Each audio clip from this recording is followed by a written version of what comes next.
सर्वजण जयघोष करत जा.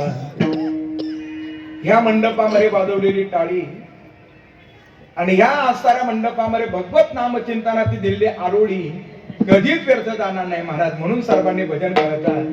काय भजनाचं फल आहे महाराज. अनेक साधुसंत मायबापांनी आपल्या समोर मांडलं. आईसा नामाचा महिमा वेद सिनला झाली सीमा घेताना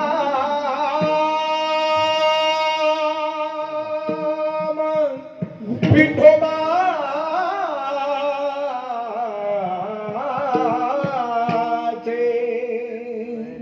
सर्वजण नामचिंतन करत आहे.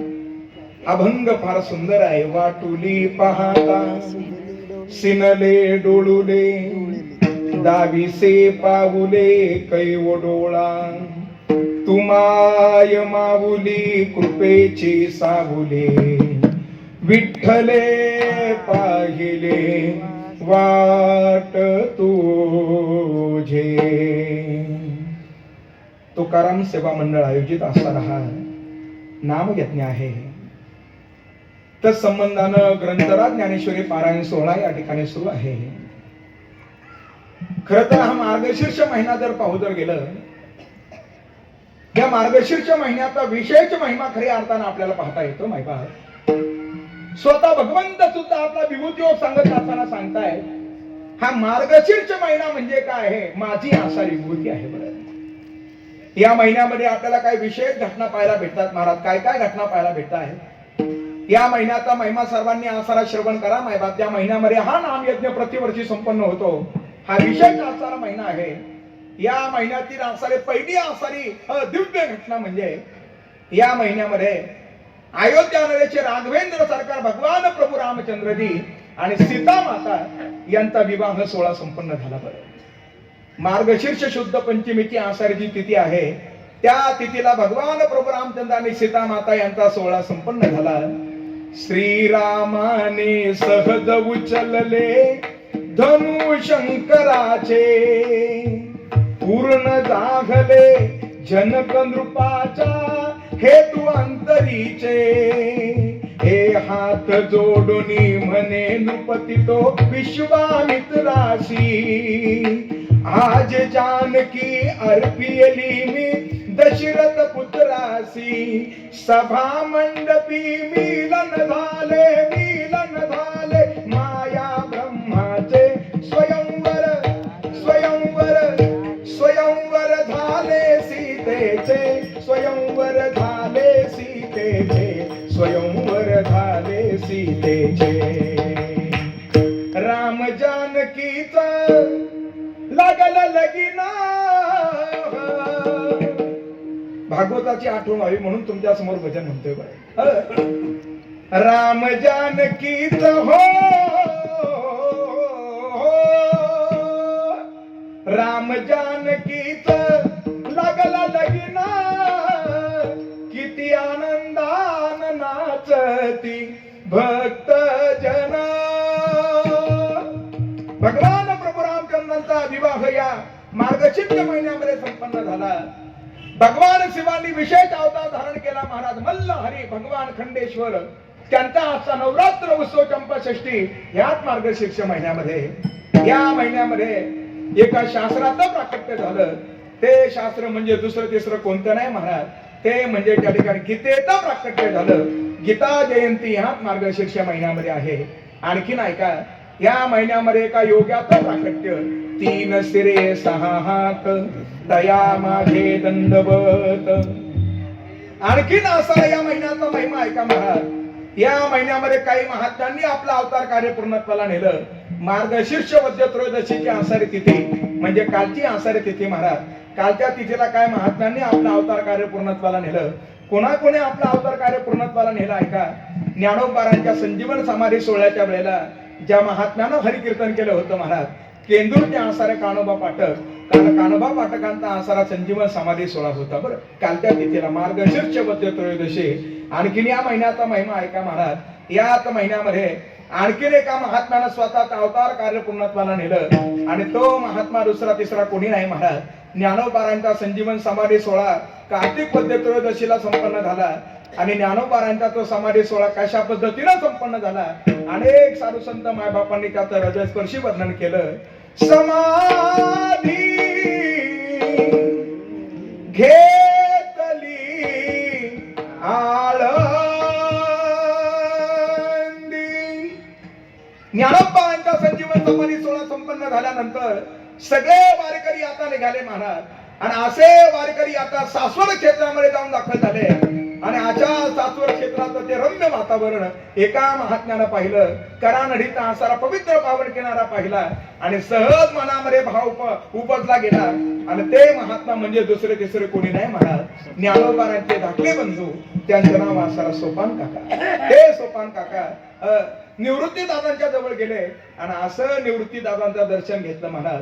निवृत्ती दादा फक्त बंधू होते असं नाही म्हणत. निवृत्ती दादा सोपान काकांचे, ज्ञान दादांचे आणि मुक्ताईचे काय होते? गुरु होते महाराज. गुरुदेव की चरणों में हम शीश नमाते हैं. आता हृदय घे आपुले चौफाळो निया भले वरी बैसविली पाऊले श्री गुरूंचे आता महाराज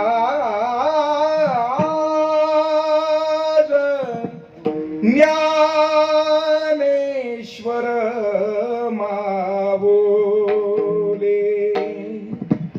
निवृत्ती दादांचं दर्शन घेतलं आणि ते सोपान काका आता निवृत्ती दादांना म्हणाले, दादा आज मी तुम्हाला काहीतरी मागणार आहे, तुम्ही मला दिलं पाहिजे.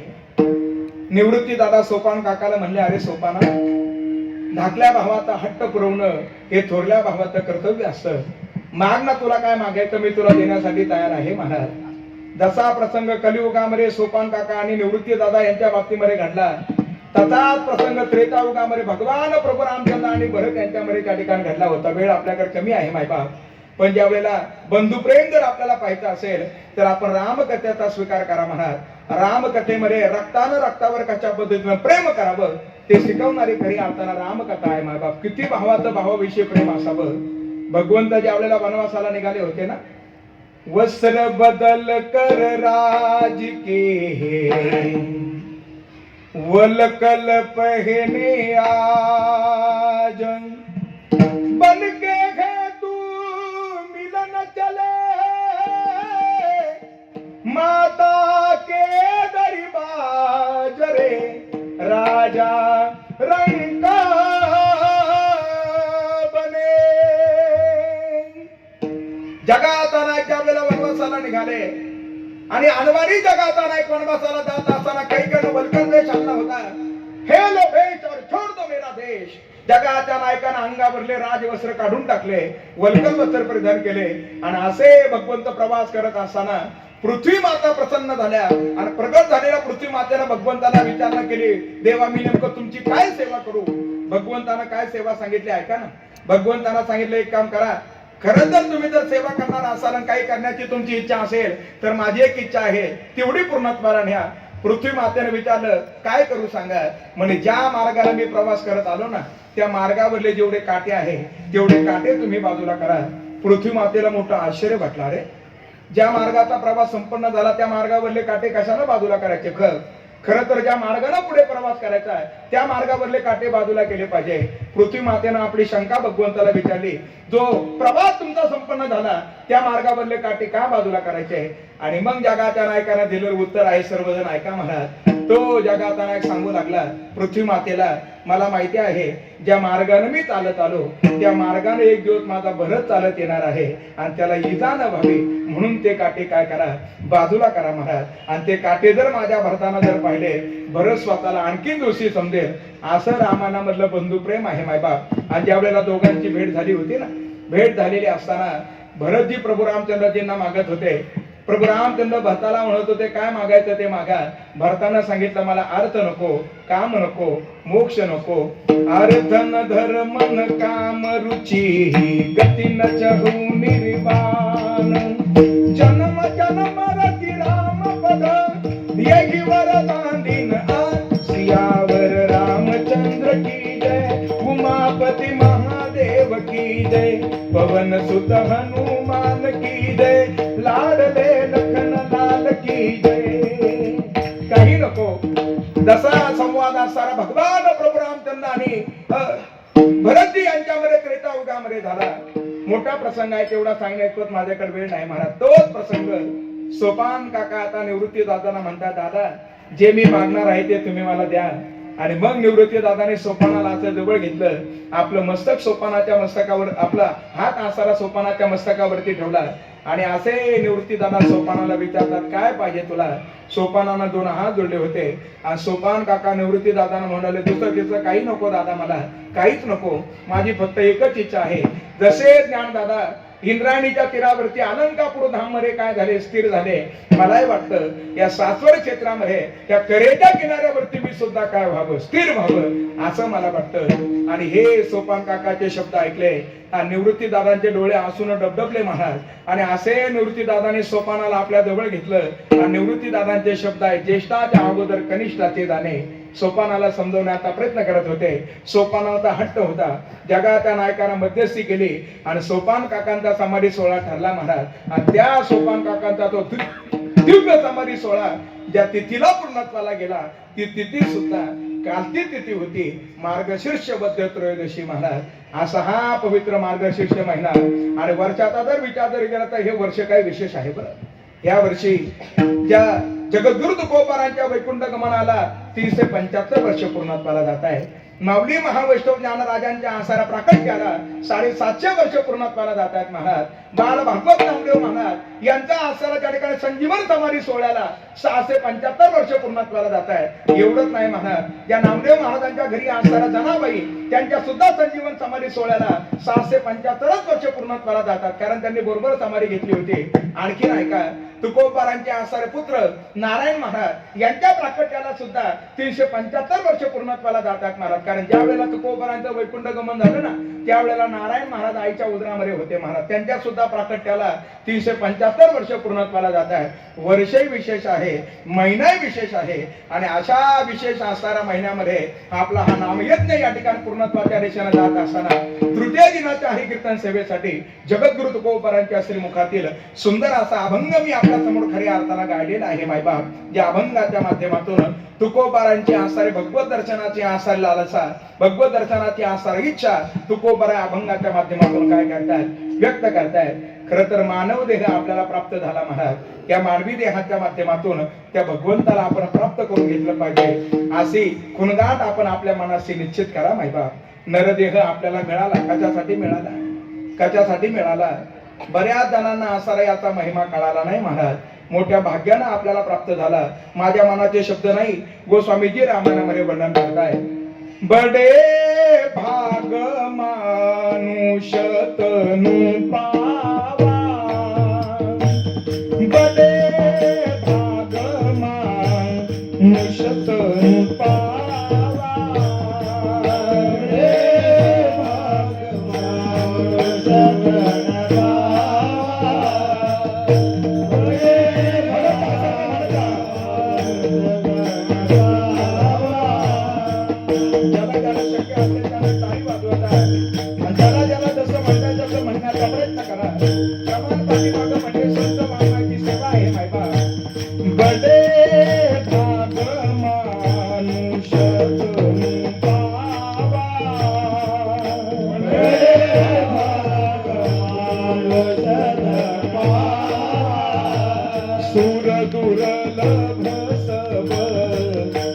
दुर्लभ सब ग्रंथ नकावा श्रीराम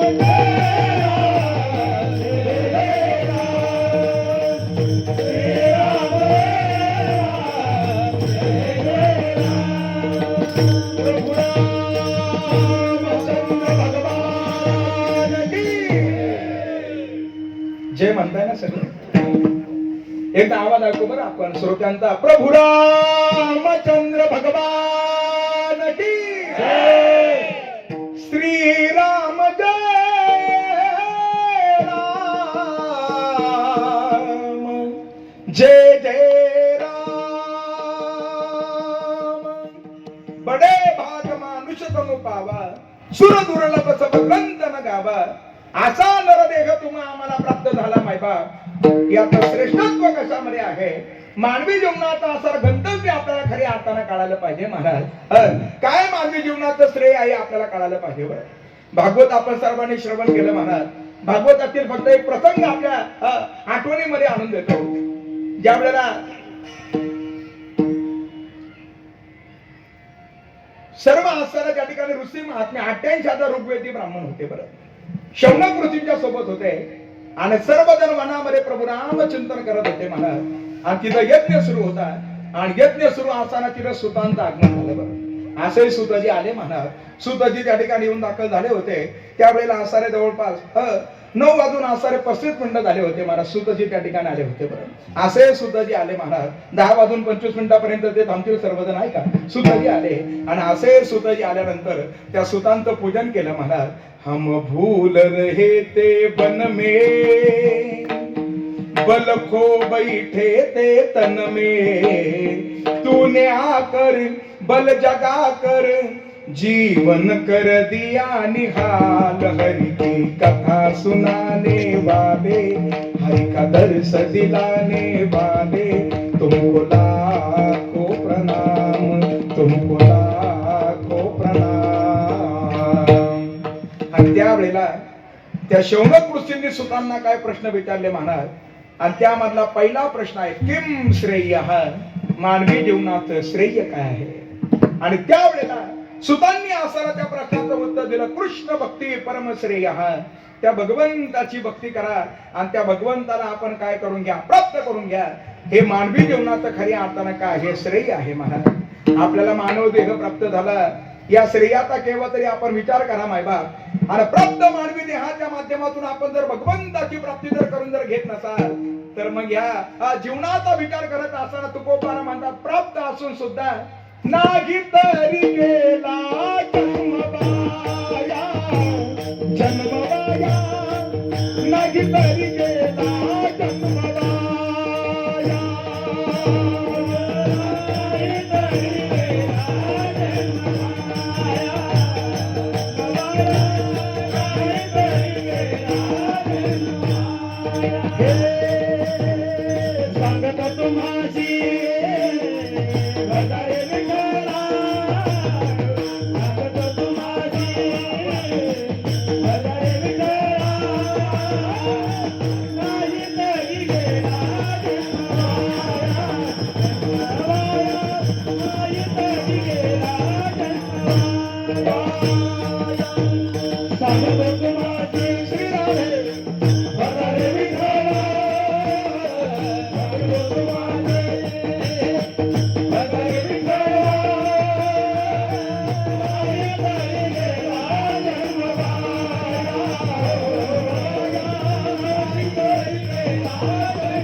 ज्याच्यासाठी दिला त्याच्यासाठी जर वापर झाला नाही तर समजून घ्यायचं तो काय झाला वाया गेला महाराज खर तर दोन प्रकारचे प्रयोजन आपल्याला पाहायला भेटत आहेत पहिलं जे प्रयोजन आहे त्याला म्हटलं जातं परम प्रयोजन, आणि दुसरं जे प्रयोजन आहे त्याला काय म्हटलं जातं, अवांतर प्रयोजन म्हटलं जातं. बरं, शास्त्रामध्ये दोन प्रकारचे प्रयोजन आले.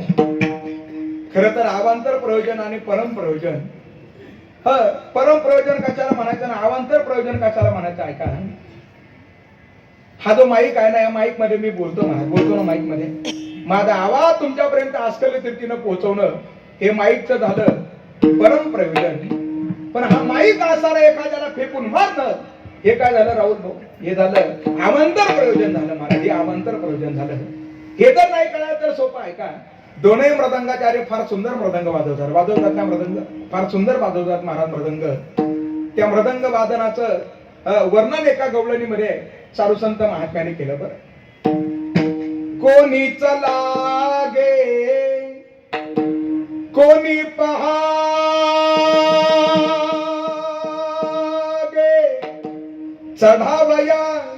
चढावया यमुनेचा घाट गे, रिम धिम मृदंग बाजे, हे चुम चुम चननन चुम चुम चननन चननन चुम चुम चननन चुम चुम चुम चननन चुम चुम चननन चननन चुम चुम चननन चुम चुम, पैदल वाजती हो हरीच्या हाती मुरली, शोभली हरीच्या हाती मुरली, शोभली हरीच्या हाती मुरली.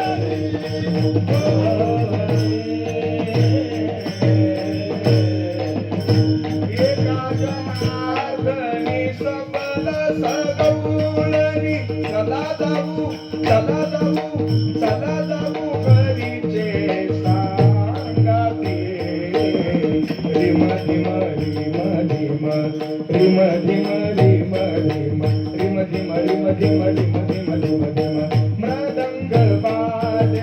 मृदंग बाजे, चुम चुम चननन चुम चुम चननन चुम चुम चननन चुम चुम, पैजन वाजती हो हरीच्या हाती मुरली, शोभती शोभती शोभती.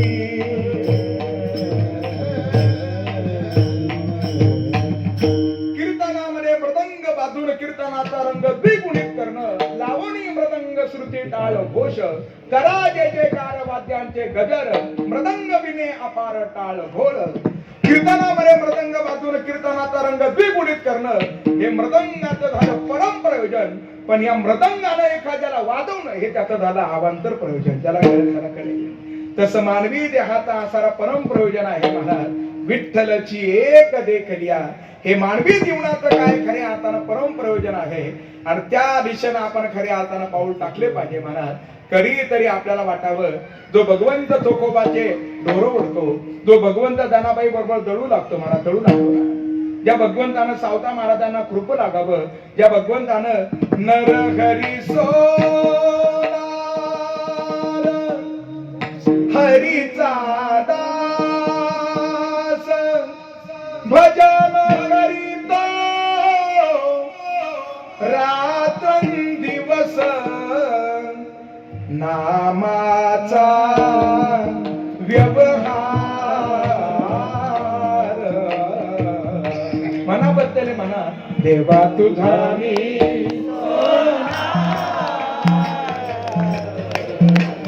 देवा तुझा मी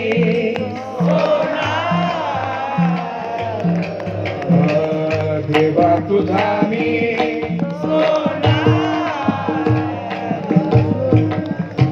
मन बुद्धीची कातरी राम नामे, सोने चोरी तुझे नामाचा व्यवहार. देवा तुझा मी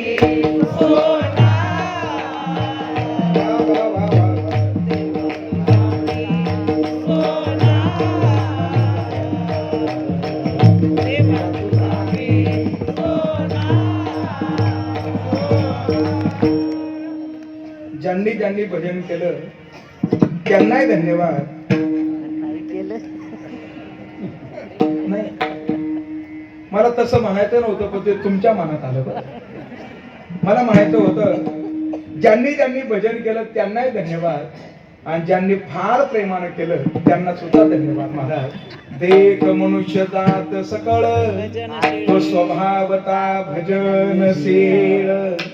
अरे जो परमात्मा नरहरी महाराजांना काय करू लागतोय, मदत करू लागतोय.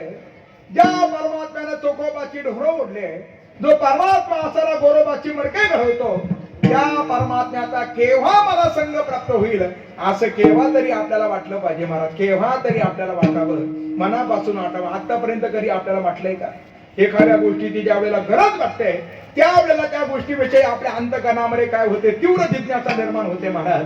पण आपल्याला आतापर्यंत गरजच वाटली नाही. वाटली का आपल्याला गरज? कधी आपल्याला गरज वाटली का? गरज वाटावी महाराज. त्या भगवंताच्या दर्शनाशिवाय, त्या भगवंताच्या प्राप्तीशिवाय जीवनाची सफलता नाही, हे सर्वांनी लक्षात ठेवा. कृष्ण भक्ती परम श्रेय. त्या भगवंताची भक्ती करून त्याला प्राप्त करून घेणं हे खऱ्या अर्थाला मानवी जीवनात असायला श्रेय आहे. मग त्या दिशेनं मी पाऊल टाकलंय का? केव्हा तरी आपण विचार करा मायबाप. इथं बसल्या बसल्या आपल्या वया आपणच तपासून पहा बरं. कळतं ना आपल्याला? आपल्या वया आपण तपासून पहा. अरे असे काही उदाहरणं पुराणामध्ये आपल्याला पाहायला भेटतं. ती मीरा होती ना, भगवती मीरा, तिचं उदाहरण आदरणीय महाराज श्री फार सुंदर सांगतात बरं. 5 वर्षाचं तिचं वय होतं, आणि 5 वर्षाचं वय असताना त्या गावामध्ये एक महात्माजी आले होते. ते सुंदर भगवंताची दिव्य कथा वर्णन करून सांगत होते. आणि त्या मीरेनं आजोबाला सांगितलं, बाबा गावामध्ये श्रीमद भागवत कथा सुरू आहे आणि आपण त्या भागवताला जाऊ ना. आजोबाचा हात पकडला आणि मीरेनं त्या मंडपामध्ये आणलं महाराज. आणि अशी मीरा त्या व्यासपीठाच्या समोर जाऊन बसली. सुंदर भगवान श्याम सुंदराची मूर्ती असताना त्या महात्म्याच्या जवळ होती, आणि ते महात्मा त्या भगवंताचं दिव्य चरित्र वर्णन करून सांगत होते. भागवत, भा म्हणजे भातेषु सर्व लोकेषु, ग म्हणजे गेते नारदा देते, व म्हणजे वर्तते सर्व शास्त्रेषु, अंत म्हणजे तत्स्मरणात विभू. सर्व लोकांच्या मनाला भावणार नारदासारख्या सत्पुरुषांनी त्याचं गायन करावं, सगळ्या शास्त्रांनी त्याच्यानुसार वर्तन करावं, आणि त्याचं स्मरण जरी केलं तरी सुद्धा मोक्ष प्राप्त होतो. असं भागवताचा महिमा आपण सर्वांनी श्रवण केला महाराज. आणि ते दिव्य भागवत कथा ते महात्माजी वर्णन करून सांगत होते. आणि आता मीरा समोर त्या ठिकाणी बसलेली होती. त्या भगवंताचं वर्णन करत असताना सांगितलं, तो जगाचा आहे. छोट्या छोट्या वासरांना घेऊन आपल्या सोबत निघाला. असे छोटे छोटे वासर, त्यांना कोळे कोळे शिंग आलेले, आणि ते शुभ्र वर्णाचा असणारा ते वासरू पाठीमागून धावत यायचं, आणि जगाच्या नायकाला पाठीमागून असा धक्का द्यायचा. जगाचा नायक पाठीमागं पाहायचा, आणि त्या वासराची आसार मान आपल्या बगलेमध्ये पकडायचा, आणि प्रेमाने ते वासरू भगवंताला चाटायचं. महाराज, मीरा विचार करू लागली, अरे हे जर वासाला जवळ घेतय, मग मला जवळ घेईल का? मला त्याचं दर्शन प्राप्त होईल का? 5 वर्षाच्या मीरेच्या मनामध्ये भाव निर्माण झाला. महाराज, आपलं वय आपल्याला माहिती आहे ना? आहे ना, आपलं वय आपल्याला माहिती. महाराज, 5 वर्षाच्या मीरेच्या मनामध्ये हा भाव निर्माण झाला, आणि असे मीरा तिला भाव समाधी प्राप्त झाले. महात्माजी वर्णन करत होते, तो गोमाता घेऊन जाऊ लागला. हो मोहन मुरलीवाला, नंदाचा आलवेला, नंद नंदन गाई घेऊन जातो मन मोहन. खांद्यावरी कांबरी, हातामध्ये काठी, चारितचे धेनू सावला जगदेवी. खांद्यावरी कांबरी, हातामध्ये काठी, चारितचे धेनू सावला जगदेवी. राधे राधे राधे राधे मुकुंद मुरारी, वाजवितो धेनू सावला श्रीहरी. मोहन मुरलीवाला, नंदाचा आलवेला,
वीरेनं विचार केला.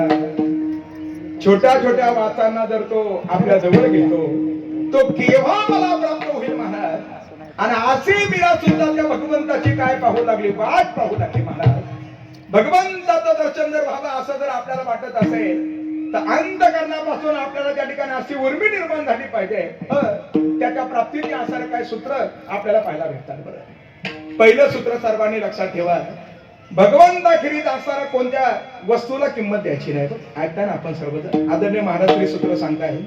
दुसरं सूत्र ऐका, भगवंताखेरीज कोणत्या व्यक्तीला किंमत देऊ नका. तिसरं सूत्र ऐका, भगवंताखेरीज कोणत्या प्रसंगाला किंमत देऊ नका.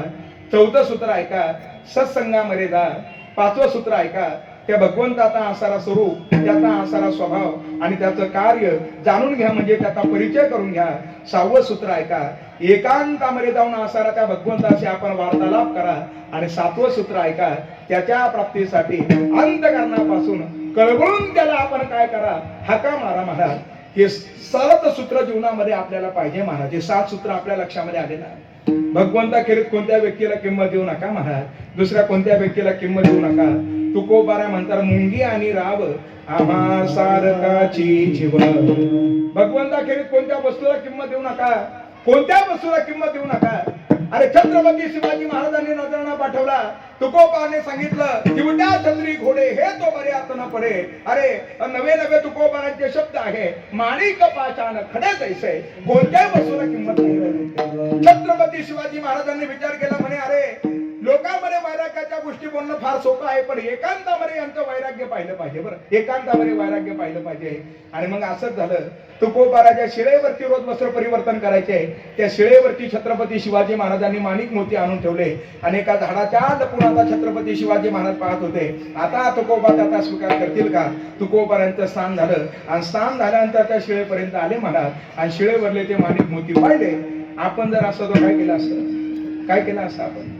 चोपदार तुम्ही काय केलं असतं, खरं सांगा, काय केलं असतं, काय केलं असतं आपण. आणि वर्गामध्ये 2 मुलं जरा उशिरानं आले. गुरुजीने विचारलं कशामुळे उशीर झाला. पहिला मुलगा म्हणला मला 6 पेन्सिल घ्यायची होती म्हणून आईनं मला 10 रुपये दिले होते. तो 10 रुपयाचा ठोकळा माझ्यासोबत होता, पण रस्त्याने येताना तो ठोकळा माझा हरवला आणि तो ठोकळा शोधता शोधता मला उशीर झाला. बरं, गुरुजी म्हणले ठीक आहे, सापडला का तुला. तो म्हणला नाही ना सापडला. त्याला खाली बसवलं, जे दुसरं होतं ना त्याला विचारलं, म्हणे बाळा तुला कशामुळे उशीर झाला.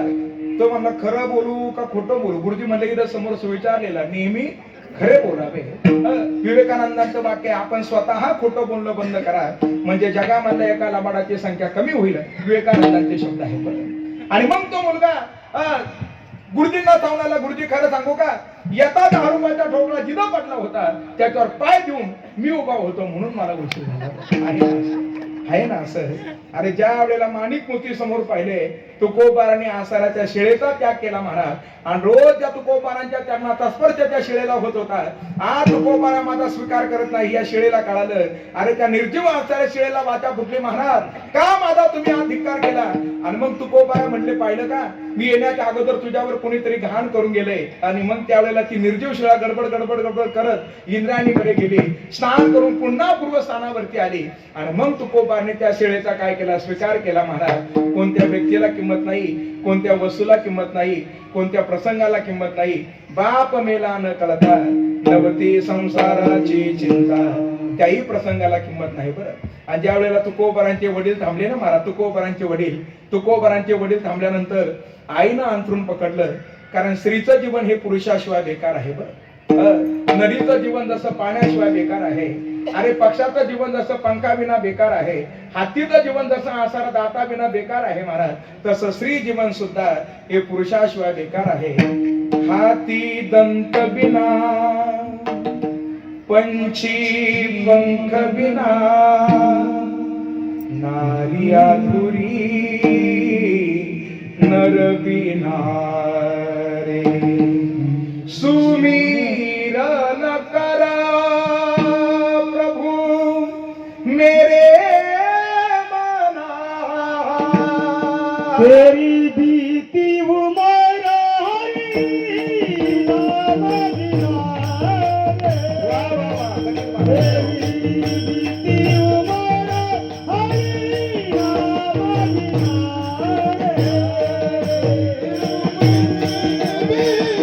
रे.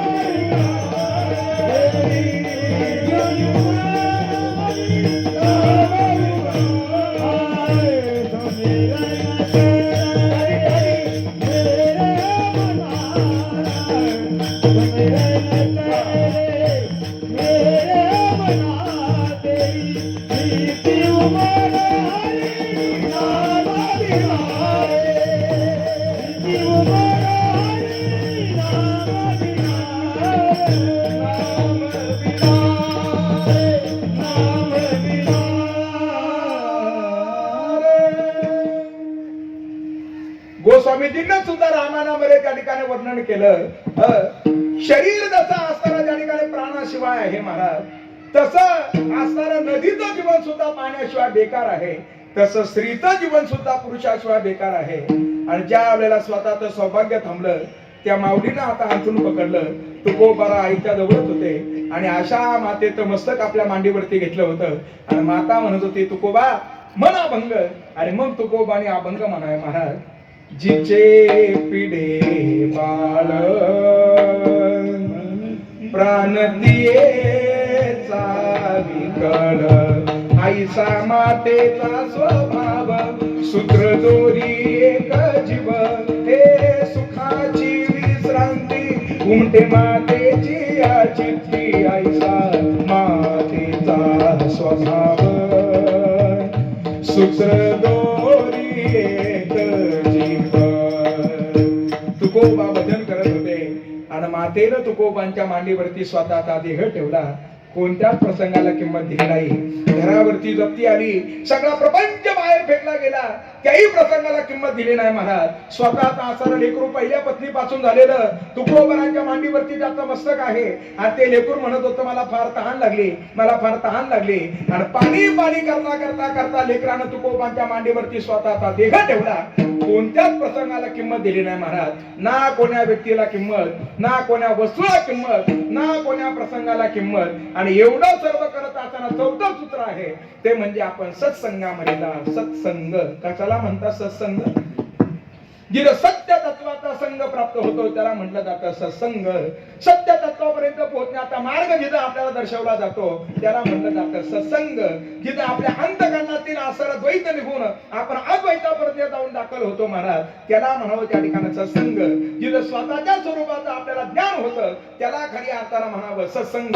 आणि त्या संगतीमध्ये गेल्यानंतर जीवाची जीवस्थिती संपून जीवाला शिवपरापर्यंत पोहोचण्याचा आपल्याला सुखकर मार्ग प्राप्त होतो, त्याला म्हटलं जातं सत्संग. आणि अशा सत्संगामध्ये जावं हे आसार चौथं सूत्र आहे महाराज.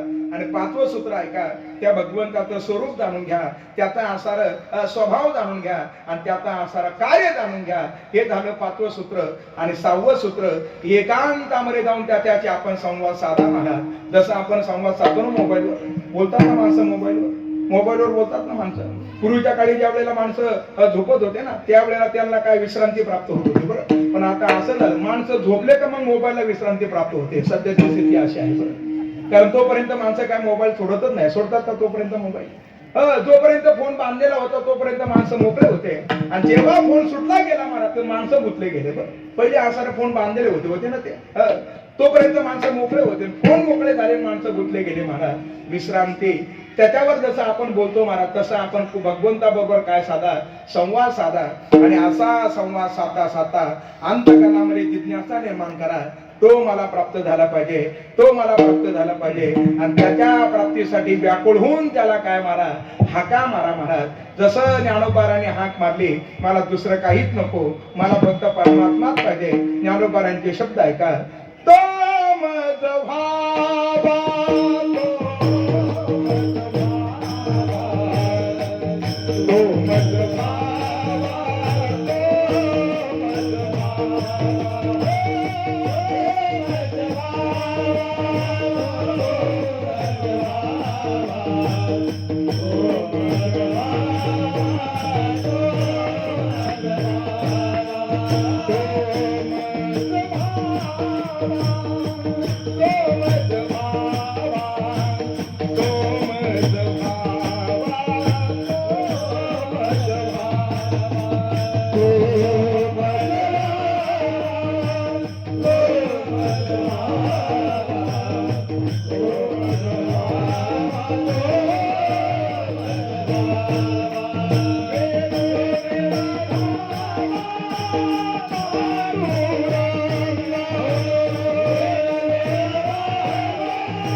त्या भगवंताला आपण हाका माराव्या.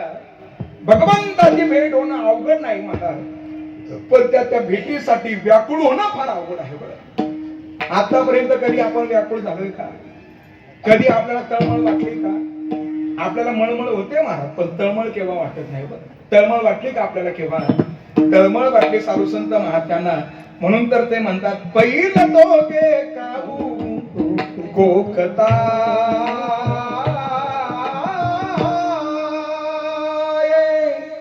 त्या भगवंताच्या प्राप्तीसाठी आणि त्या कावळ्याला प्रलोभन. अरे उड रे उड रे उड रे उड रे काहू, तुझे सोन्यान मडवीन पाहू, पाहुणे पंढरी राहू, खरा कैली पहिलं तो गे काहू कोकता.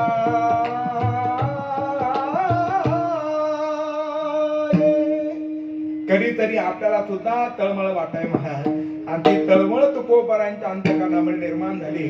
आणि असे तुकोबारा एकांतामध्ये गेले आणि एकांतामध्ये जाऊन त्या भगवंताला आता हाक मारू लागले महाराज. त्याला हाक मारतायत आणि आता त्याला हाक मारत असताना प्रभू आप मिलो, प्रभू आप मिलो. जसं आपण भागवतामध्ये ऐकलं तसे तुकोबारा एकांतामध्ये गेले आणि एकांतामध्ये जाऊन त्याला कळवळून हाक मारत असताना, पांडुरंगा विठ्ठला माय बापा विठ्ठला,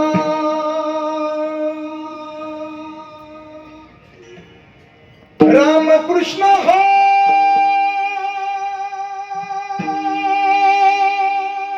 मुकुंद मुरारी, पांडुरंग पांडुरंग पांडुरंग पांडुरंग पांडुरंग हरी, रामकृष्ण हरी मुकुंद मुरारी. कळवळून त्या भगवंताला हाक मारू लागले महाराज. आणि अशी हाक मारता मारता आपल्या अंतःकरणामधला भाव प्रगट करू लागले. डोळ्यामध्ये अश्रुधारा आहे, का भगवंत मला प्राप्त होत नाही. आणि असे तुकोबारा त्या भगवंताला साथ घालत असताना, त्याला हाक मारत असताना त्या भगवंताला सांगून आले, देवा वाटुली पाहता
हरी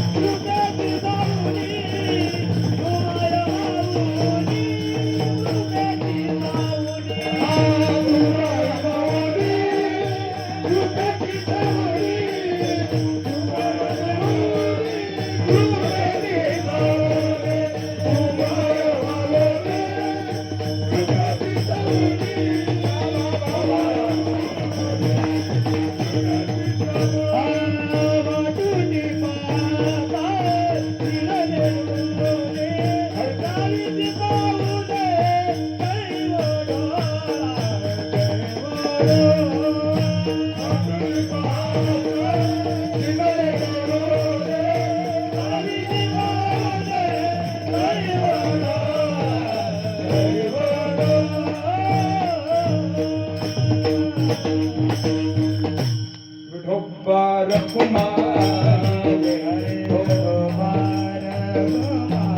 जय विठोबा रखुमार जय जय विठोबा रखुमार विठोबा